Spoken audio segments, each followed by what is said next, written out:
We're going to talk about one of the most fascinating figures in American literature, a man whose life seemed timed to the heavens themselves, Mark Twain. He entered the world in 1835, the same year Halley's Comet streaked across the night sky.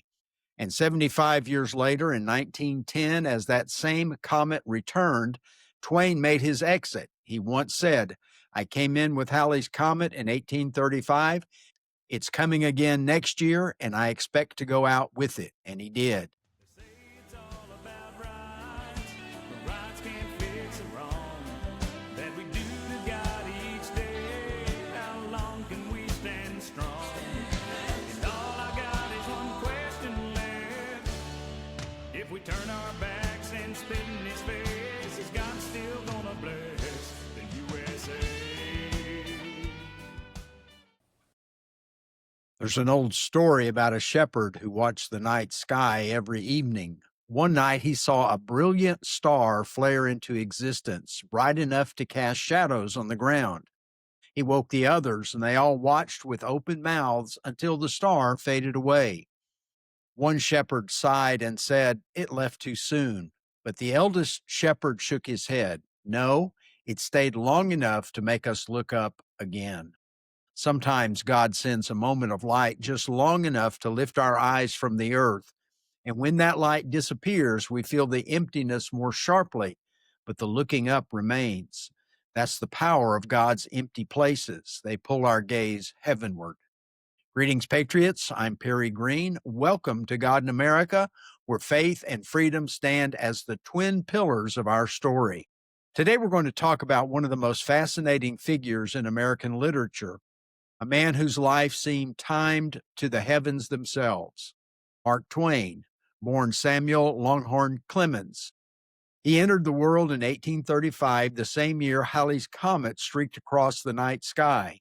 And 75 years later, in 1910, as that same comet returned, Twain made his exit. He once said, "I came in with Halley's Comet in 1835. It's coming again next year, and I expect to go out with it." And he did. Now, Mark Twain wasn't known as profoundly a religious man. In fact, he often wrestled with belief. He was skeptical of organized religion, critical of hypocrisy, and yet profoundly aware of life's moral weight. But his life and death point to a larger truth woven through Scripture. God orders the times and the seasons of our lives. Ecclesiastes 3, verse 1 reminds us, "To everything there's a season, and a time for every purpose under heaven." Twain's arrival and departure, bracketed by the same celestial visitor, remind us that we're not accidents of history. We're born, we live, and we die according to God's appointed time.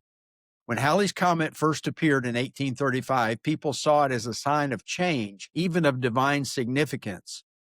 In that same year, America was expanding, inventing, dreaming, and Twain would grow up to become its great storyteller. He gave us Tom Sawyer and Huckleberry Finn, which are tales of freedom, conscience, and moral awakening. He held up a mirror to our nation's soul, showing both its humor and its hypocrisy. Although he may not have called himself a preacher, Twain's words often carried moral force. He once wrote, "Do the right thing. It will gratify some people and astonish the rest." That's not far from what the Apostle Paul told the Galatians. "Let us not grow weary in doing good, for in due season we shall reap if we do not give up." But there's another layer here, one that speaks directly to our world today. We live in an age obsessed with control over time, over life, even over death. We plan, predict, and measure everything. Some are trying to live forever by downloading their souls into computers. Yet Twain's story reminds us that our times are still in God's hands. Psalm 31, verse 15 declares, "My times are in your hand. Deliver me from the hand of my enemies." No matter how advanced we become, we cannot escape that truth. We can't schedule our births, and most of us can't predict our deaths, but God can. He sets the boundaries of every human life. He aligns the stars, the comets, and the moments of history for his purposes. Maybe Twain's connection with Halley's Comet was God's subtle reminder to humanity that even the skeptical, the witty, and the wandering souls among us still live within his divine timetable. Acts 17, verse 26 tells us, from one man he made all the nations, that they should inhabit the whole earth, and he marked out their appointed times and the boundaries of their lands. If God can set the orbit of a comet to swing by Earth every 75 years, surely he can order the steps of our lives. Here's the takeaway for us today. Life is not random, history is not chaos, and your story is not an accident. Just as Halley's comet returns faithfully through the centuries, God's promises remain constant, unwavering, eternal, and precise.